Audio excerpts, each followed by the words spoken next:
Los Simuladores es la mejor serie de la historia argentina. Y si alguno no está de acuerdo, que ponga fecha y lugar que nos recagamos bien a piña. Hasta contra 3 me la banco. Estaba re en una. Para que no la haya visto, la serie trata de un grupo de tipos que trabajan en resolver problemas a la gente. O sea, vos los contratás, ellos investigan tu caso y se encargan de manipular situaciones para resolver el problema. La serie tiene una de las intros más épicas del mundo y al sol de hoy, como 15 años después, me sigue causando la misma sensación. Pero mira eso, papá, es legendario esto. Así que por eso, el día de hoy vamos a arrancar con un resumen de las mejores partes de esta serie. Como cada episodio es un caso completamente distinto, o sea, son historias diferentes, vamos a intentar resumir de la manera más corta posible cada episodio. La serie tiene 2 temporadas y mis episodios preferidos son el 1 de la primera temporada y el 10 también de la primera temporada. Tiene cara de boludo, pero así como lo ven, se clava 5 pajas por día. Siendo este también el preferido de la mayoría. Coméntenme ustedes acá abajo cuál es su episodio preferido y si se acuerdan por lo menos, al menos descríbanlo. Así que nada, dicho esto, vamos a arrancar, che. Y ya saben, si les interesan los relojes o los perfumes, en la descripción les dejo el enlace de mi tienda, que ahí tienen relojes facheros, muy económicos y perfumes árabes 100% originales. ¡Dejá de poner publicidad, la p*** que te parió! Para empezar, Los Simuladores es una serie argentina creada por Damián Cifrón, la cual fue estrenada en 2002. Se emitió hasta 2004 con solo 2 temporadas y a pesar de su enorme éxito, no se continuó por decisiones creativas de su creador. La historia sigue a 4 especialistas que se dedican a resolver los problemas de la gente, mediante algunos elaborados planes estratégicos, psicológicos y hasta teatrales. Y de estos 4 especialistas tenemos a Mario Santos como el líder y el cerebro estratégico del grupo, el que diseña los planes, analiza a las víctimas y al cliente y decide cada movimiento como si fuese una partida de ajedrez. Simulamos, Feller. Simulamos. Emilio Ravena, como el actor principal y el hombre de las 1000 caras. Se encarga de la actuación, finge ser médico, empresario, juez, psicólogo y todo lo que te puedas imaginar. Ah, y también le encantan las minas. Se la pasa casi todos los episodios chamullando. ¿Vos con tu novio te arreglaste? Sí, me arreglé. Bueno, si te llegas a pelear, ¿me llamás? Bueno. Pablo Lampone es el técnico y logístico del equipo. Maneja la tecnología, las escuchas, los disfraces, los equipos, los autos, la infraestructura de cada operativo, aunque yo lo recuerdo por esta escena en el que muestran cómo lo boludean en la escuela. ¡Lampone! ¡Te agachás y te la ponen! Lampone se la come. Y por último, Gabriel Medina, como el especialista en investigación, es el que se encarga de reunir todos los datos y toda la información de cada una de las personas de cada caso, coronado como uno de mis personajes preferidos de toda la serie. La verdad, sinceramente, me parecen todos unos personajazos, no me puedo quedar con uno, pero si me tengo que quedar con uno, yo me quedo sin ningún tipo de dudas con Mario Santos. Aparte de que no deja de las frases más icónicas de toda la serie. Supongamos que usted está enfermo, Galván, y se tiene que operar. La operación puede fallar. Pero usted va a buscar al mejor cirujano disponible. Bueno, en este caso nosotros no solamente somos el mejor cirujano disponible, también somos el único. Como va a ser imposible hacer un resumen corto de cada episodio, porque son 24 en total, con las 2 temporadas, decidí elegir 3 de los que más me gustan, porque si no el video va a durar 30 horas con el formato que tengo para hacer cada video. Para mí esto es un baldazo de agua fría. ¿En verano o en invierno? En otoño. Soy consciente de que la mayoría de los episodios, para no decir todos, son muy buenos, pero es que no me quedaba de otra, negro. Si les gustaría ver otros, podríamos hacer una segunda parte, cualquier cosa. Así que nada, vamos a arrancar. En el episodio 1 de la primera temporada tenemos tarjeta de Navidad. En esta primera historia tenemos el problema de Bernardo, que es el mismísimo Mario Borges. Es un pintor que no tiene laburo, es muy desordenado, le gusta tomar whisky y también le da whisky a la planta. ¿Quién carajo hace eso? Por este desastre su mujer lo quiere dejar y hasta le dice que quiere vender la casa y repartir la plata. Por esto a Bernardo le agarra la depre y a una mujer le recomienda llamar a unas personas que resuelven problemas de todo tipo. Entonces va y se reúne con Santos y este le tira la famosa frase de la investigación minuciosa sobre su mujer. ¿Te está yendo bien en el trabajo? ¿Se está viendo con alguien? ¿Va al dentista? ¿En dónde queda el dentista? Ahí le da unos consejos de cómo comportarse, le dan un celular y les dice que se afeite. Queda con su mujer para charlar en un bar sobre la casa y bueno, acá arrancamos con la magia. Para empezar aparece el chabón con un maletín cerrado, un celular que el tipo nunca antes había tenido y hasta afeitado. Mientras charlan pasan chicas por la ventana que lo miran fijamente a Bernardo. Estas chicas por supuesto son mandadas desde una camioneta en el cual está Lampone y Ravena. Míralo con intensidad, pero no de manera chabacana. Sutilmente. La mujer le plantea que quiere vender la casa y espera discutir con Bernardo por esto. Y Bernardo le dice que está bien, que la vendan, que no pasa nada. ¿Vos estás saliendo con alguien? No. No, de verdad te digo. Claudia, ¿Qué? ¿me esperas un segundito que voy al baño? Esta escena está espectacular porque la deja con la mitad de la respuesta mientras se va al baño y ella queda con cara de que no entiende nada. Pobrecita, se le llenó el culo de preguntas. Ahí, mientras Bernardo va al supuesto baño, ella intenta abrir el maletín pero tiene contraseña y no puede. Ahí una de las chicas que está con Medina lo llama desde la supuesta entrevista y la mujer le contesta y le dice que habla a su mujer. No se encuentra en este momento. Ay, ¿quién habla? Habla la mujer. ¿Quién habla ahí? O sea, ya vemos como tiene medio pie adentro Bernardo. Y para terminar, preparan un falso robo en el que entra Lampone vestido de Papá Noel, no sé por qué vestido de Papá Noel, pero bueno, le da el toque y le roba el maletín. Lo toma de rehén y entra Ravenna como policía y por una discusión con la mujer, Lampone se escapa. Mientras están afuera, Bernardo le frena un taxi para que la lleve y el conductor del taxi, casualmente, es Medina. Y ahí justo ve por la ventana a Lampone dejando una bolsa de basura. Entonces se pone a perseguirlo y cuando se acerca se pone a llorar porque lo que tenía Bernardo en su maletín era un cuadro de ellos juntos. Y termina todo con ella llamándolo y pidiéndole volver. Che, dice Medina que la mujer de Galván es una mujer hermosa, divina, buena persona, sensible, ¿verdad eso? Me tiene podrido, Medina.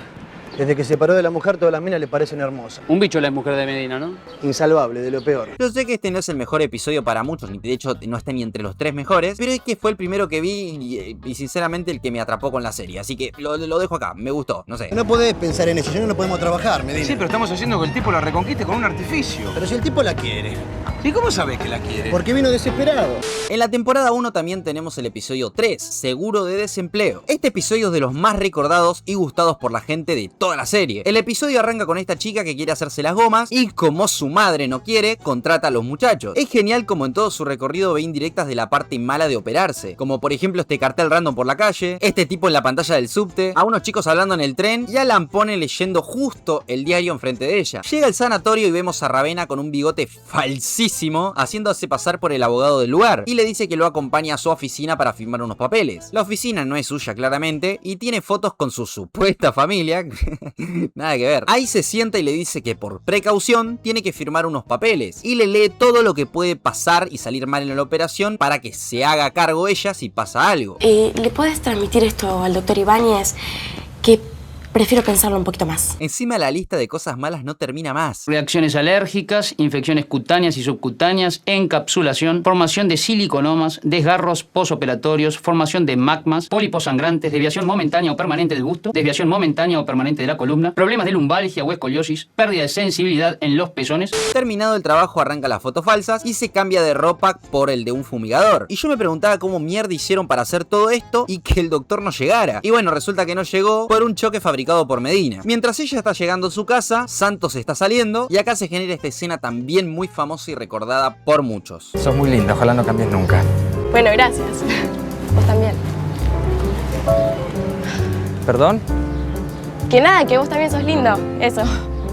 Bueno, gracias. Quiere vija, claramente quiere vija. Pero bueno, ¿qué tiene que ver esta historia con la del episodio? Absolutamente nada. Así que para arrancar el episodio tenemos a Feller, un hombre mayor que trabaja en una planta lechera. El chabón trabaja espectacular y todo iba bien hasta que su jefe le dice que lo va a echar y lo va a reemplazar con este pibe. Ahí le agarra el bajón y empieza a buscar trabajo sin mucho éxito por su edad, entonces tiene que llamar a los muchachos. Se junta con Santos y este le dice que van a hacer una fiesta de bienvenida para los 3 nuevos dueños de la empresa que compraron, que son estos 3 tipos, que bueno, son 2 mexicanos y un peruano. Y ahí le dice que esta fiesta va a ser la oportunidad para que no lo rajen del todo. Simulamos, Feller. Simulamos. Primero, por supuesto, lo que hacen es analizar a los 3 tipos. Y ahí Medina investiga que al primero le gustan las pendejas y el jazz. Así que contratan a una chica que canta y se hace pasar por la sobrina de Feller. Al segundo le gustan los autos antiguos y es un peruano de un pueblito no tan conocido. Y también averiguan que odia a los mariachis. Y por último tenemos a este pelado de bigotes. Y Medina averigua de este muchacho que es gay reprimido por las páginas web a las que entró en su computadora. Imprimí las páginas web en las que entró. El resultado es algo curioso. Parece que Velasco es homosexual reprimido.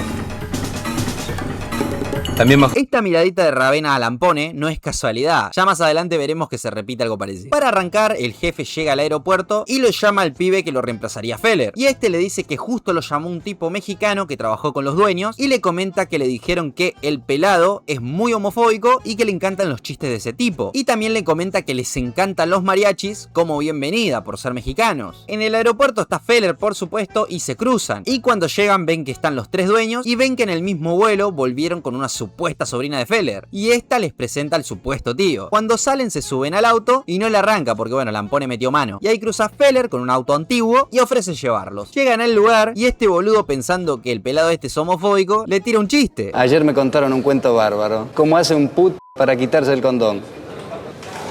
¿Un puto? Sí, un puto, un homosexual. No sé. ¿Cómo hace? Se tira un pedo. Muy buen chiste, contado a la persona incorrecta. Después, en el día de la fiesta de bienvenida, llegan los mariachis que contrataron y Ravena les dice que no pueden entrar porque un tipo se desmayó. Así que les paga y cuando se van, Ravena saca el disfraz. Hacía cualquier cosa el chabón, ¿no? Adentro de la fiesta pasan muchas cosas. Primero, Feller le habla al peruano sobre su pueblito para comprárselo. Y bueno, a este viejo pajín lo compran con la supuesta sobrina. Y bueno, lo único que faltaría es este señor, que el que se encarga de dejarlo contento es Medina. Primero con un apretón de manos y una miradita a los ojos, y después se lo queda mirando fijamente mientras toca el piano. Después deja su teléfono a propósito ahí para que el otro lo agarre y se lo lleve. Se lo engancha en el ascensor y se terminan besando. Escena muy pero muy incómoda que no la recordaba y cuando la vi hace poco de vuelta me impactó un poquito, no me la esperaba para nada. ¿Por qué no me chupa el pingo un ratito, Y así cuenta el actor de Mario Santos cómo lo vivieron antes de grabarla. Aparte, ese día estábamos comiendo unos canelones de verdura. Yo dije, mirá lo que vas a besar ahora, lo que te vas a comer. Ravena se pone recontracargoso y el jefe le dice al pibe que los eche. Ahí los dueños discuten para devolverle el trabajo a Feller y aparece justo el pibe atrás discutiendo con Ravena, que se hace el retobado por querer echarlo. Nadie te está estafando, cálmate. No me calmo un carajo, ¿sabe qué? Los mexicanos, y vos me pueden chupar bien la poronga, marrete. Y los dueños le ofrecen trabajo de vuelta con aumento de nuevo. Y acá podría quedar todo, pero y vemos en un tramo final como el viejo este sigue a Medina y hablan en medio de la lluvia y este lo invita a pasar unos días con él. ¿Te molesta si nos abrazamos un rato? Un abrazo. Nada más. Y así termina este episodio. Es fascinante como Santos, después de que termine cada trabajo con éxito, siempre está pidiendo fuego por ahí para prender un habano. Es un detalle muy sutil e irónico, porque siempre les pide fuego a los perjudicados del trabajo. Disculpen, ¿tienen fuego? Sí.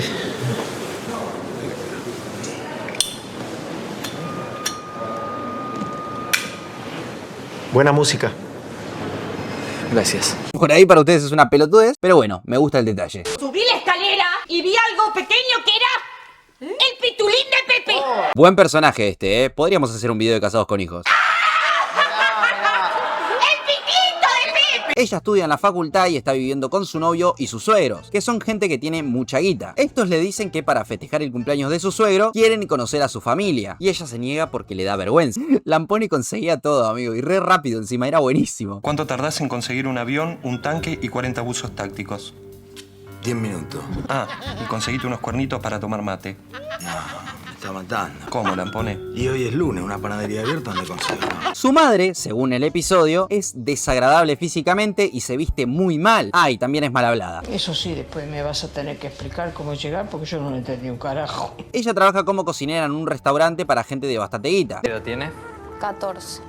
La edad del pavo. A este lo presentan como un pibe que está con ganas de mojar la chaucha a toda costa. Es épica. Y para arrancar, el suegro de Clara es coleccionista de ajedrez. Y para tomar esto a su favor, y como chamullo le dicen que eligió un fideo ganador. Y bueno, por esto le regalan fideos y un ajedrez de pinturas que la suegra de Clara tiene en la casa. Como extras para sacar del camino tienen a este tipo, que sería un amigo íntimo del suegro, que sigue con este problema. Clara se reúne con Santos y este se hace pasar por un organizador de eventos y fiestas para hacer la fiesta de los suegros de Clara. Arranca la fiesta y llega la familia de Clara, los presenta, se saluda y es genial como resuelven esto, porque para que no quede todo tan salado, meten a esta gente de atrás que supuestamente es muy adinerada, invitados por los propios simuladores, para que se rían de los chistes de mal gusto del padre. Te voy a morder las gomas hasta que grites basta, p*** hermosa. Dentro de 10 minutos en el cuarto de Federico. Y se termina generando otra escena de las memorables de este episodio, de esas en que cortan la luz, que en realidad bajan una térmica, pero bueno, el padre la arregla y queda como un héroe. Y no con todo esto, aparece el Puma, que lo liberan por ahí, y el padre de Clara le pone una correa y bueno, salva la noche, podemos llegar a decir. Y esto termina con el padre y el suegro de Clara cantando y cagándose de risa. Y salté un par de cosas para no hacerla tan larga, pero si lo quieren mírenlo, que tienen cada escena espectacular y cada detalle que es excelente, de verdad. Cocina como la gran puta.